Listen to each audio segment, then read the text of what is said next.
అల్లాపూర్ డివిజన్లో 1007 సుమారుగా 50 ఏళ్ల కింద నుంచి నివసిస్తున్నటువంటి ఇక్కడున్న ప్రజలందరూ కూడా ఆ రోజున గవర్నమెంట్ ల్యాండ్లో ఉండి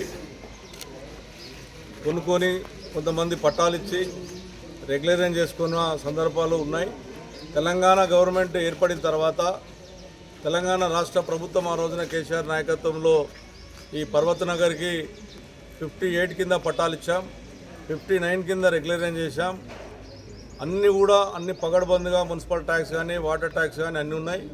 ఈ నడమ ఎవరో నా ప్రైవేట్ ల్యాండ్ అని చెప్పేసి మా కోర్టు ఆర్డర్ తీసుకొచ్చి అందులో కూడా ఏకపక్ష మా వాళ్ళు అటెండ్ కాక ఇక్కడ ఉన్నటువంటి ఎవరు అటెండ్ కాక ఏకపక్ష ఆర్డర్ తీసుకొచ్చి మాదని చెప్పి భయబాంధులు చేస్తూ ఉన్నాడు.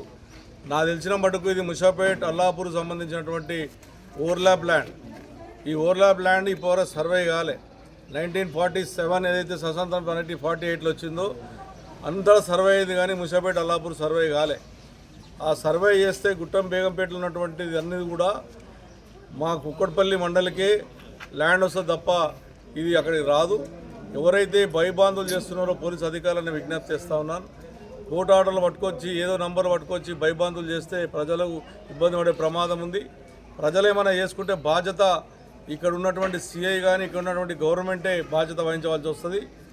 ఇది పూర్తిగా గవర్నమెంట్ ఆదేశాల ప్రకారము గవర్నమెంట్ ఇచ్చినటువంటి పట్టాల ద్వారా 59 కింద రెగ్యులరైజ్ చేసుకున్నారు కట్టుకున్నటువంటి ఇండ్ల గవర్నమెంట్ స్కూల్ కూడా ఉంది, ఇంట్లో అదే గ్రేవ్గార్డ్ ఉంది. ఇంట్లో కొంతమంది దళారులు నడమ ఈ గవర్నమెంట్ వచ్చిన తర్వాత, కాంగ్రెస్ గవర్నమెంట్ వచ్చిన తర్వాత ఇవన్నిటికీ పట్టాలు సృష్టిస్తారు. నేను పక్క కూడా అయ్యప్ప సొసైటీ చూస్తామండి, పోతూ ఉంటాయి. ఆ మూల చూస్తేనేమో 1007 ఉండే, ఇప్పుడు చూస్తే ప్రైవేట్ బ్రహ్మాండమైన బిల్డింగ్ కడతా ఉన్నారు. పక్కకున్న సున్నంచెర్లో 5 ఎకరాల 20 గుంటలు ఎంత చెప్పినా 29-30 గవర్నమెంట్ ల్యాండ్ అంటే దాన్ని పట్టించుకొని ప్రైవేట్ అంటారు. మొన్నటిదాకా నేను 17లోనే అక్కడ ఉన్నటువంటి అల్లాపూర్ ఉన్న సున్నం చెరువుకు ఫిన్సింగ్ వేసాం, ఇది గవర్నమెంట్ ల్యాండ్ అని. ఇలా వదిలిపెట్టి దాన్ని కూడా దానాదత్తం చేసే ప్రయత్నం, నిరుపేదలు ఉంటే నిరుపేదలను కొట్టే ప్రయత్నం, బడాబాబులను కాపాడే ప్రయత్నం ఇవన్నీ చేస్తూ ఉన్నారు. ఇప్పటికైనా మానుకోండి. ప్రజల తెరువు వస్తే మాధవరం కృష్ణారావు వదిలిపెట్టే ప్రసక్తి ఉండదు. ఎట్టి పరిస్థితుల్లో ఇది గవర్నమెంట్ రెగ్యులరైజ్ చేసింది, కలెక్టర్ గారు సెంట్రల్ గవర్నమెంట్ రెగ్యులర్ చేసినటువంటి ఇండ్లు కాబట్టి ఇండ్ల తెరువు వస్తే ఎంతటికైనా సిద్ధపడతాం. ఎవరైనా వచ్చి భయబాంధులు చేస్తే తరిమి కొడతాం బిడ్డ మీరు అనుకుంటారేమో. మీరు మర్యాదతోనే సామరస్యంగా కూర్చోవద్దు, మాట్లాడకుండా తప్ప మా ఇండ్ల తెరువు మా కుక్కట్పల్లి కాన్సెప్ట్ ప్రజల తెరువు వస్తే మాత్రం మీకు తగిన గుణపాఠం చెప్తాం. మీ ఆర్డర్ ఉంటే మేము కోర్టుకు వెళ్తాం, న్యాయస్థానం ఆశ్రమిస్తాం, న్యాయస్థానంలో మేము పోరాడతాం.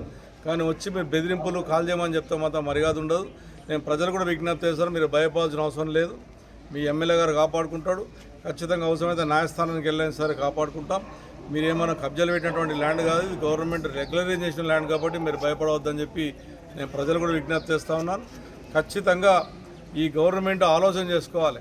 ఎక్కడ నిరుపేదలు ఉంటే వాళ్ళు రోజు పండుకోనియకుండా నిద్రపోనియకుండా డబ్బాల మీద పండ్ల బండి ఉంటే పండ్ల బండ్ల మీద ఎన్ని ఇబ్బందులు పెట్టానో అన్న ఇబ్బందులు పెడతా ఉంది. ఇది మంచి పద్ధతి కాదు. హైదరాబాద్ నగరాన్ని మంచి నడక నడిపించాలి తప్ప ఎక్కడ చూస్తే మొన్న చూస్తే ఇక్కడ మూసిన దగ్గర 450 ఇండ్లు కూలగొడతామని, నిన్న చూస్తే ఖమ్మంలో 1000 ఇండ్లు కూలగొడతామని. ఇదే ఇండ్లు కూలగొట్టడమే తప్ప ఇండ్లు ఇచ్చిన పాపన పోలేదు. ఇండ్లు ఇచ్చే ప్రయత్నం చేయండి తప్ప ఇండ్లు కూడా ప్రయత్నం చేయకండి. మీకున్నది ఇంకా 2 ఏళ్ళ లోపల మంచి పని చేస్తే మీకు మంచి ఆశీర్వాదం ఇస్తుంది తప్ప ఈ రకంగా పోతే ప్రజలు ఖచ్చితంగా గుణపాఠం చెప్తారని చెప్పి తెలియజేస్తాను.